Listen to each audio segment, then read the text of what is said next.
An immigration lawyer is raising new questions about an Austin rape case. Last night, we told you about 34-year-old Joe Carranza-Rubio. Police linked him to a reported sexual assault in May through DNA. Police say it happened near a gas station at I-35 in St. John's in North Austin. He's currently in a federal prison for entering this country illegally. Today, the Travis County District Attorney's Office told KXAN police now have a hold on that suspect. That way, he can face the sexual assault charge before any deportation. KXAN investigator Kevin Schwaller is following developments in this case.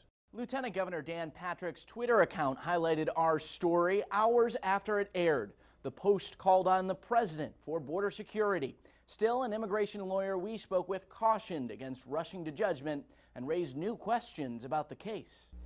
And in my practice, I don't see Lawyer Tony Diaz, a U.S. Customs and Border Protection spokesperson, told us records indicated Carranza-Rubio had been stopped and deported multiple times.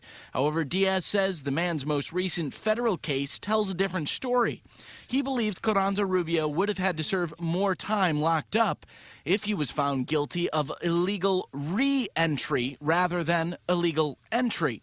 Diaz also wanted to know more about the rape. But here there are questions that I'm sure that are going to be probed into to actually determine whether or not this man is guilty.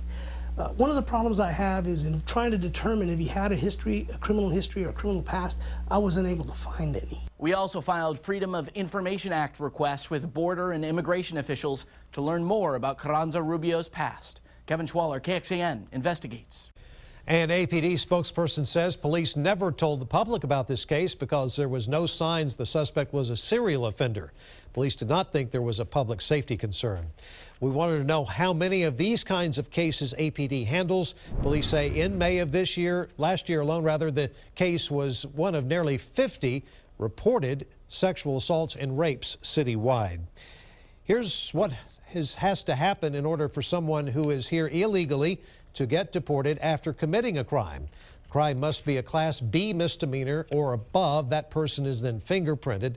That fingerprint is run through a couple of databases, the U.S. Immigration and Customs Enforcement, or ICE, and then picks up the person and takes them to federal court. The federal court must then decide if that person will be released or deported.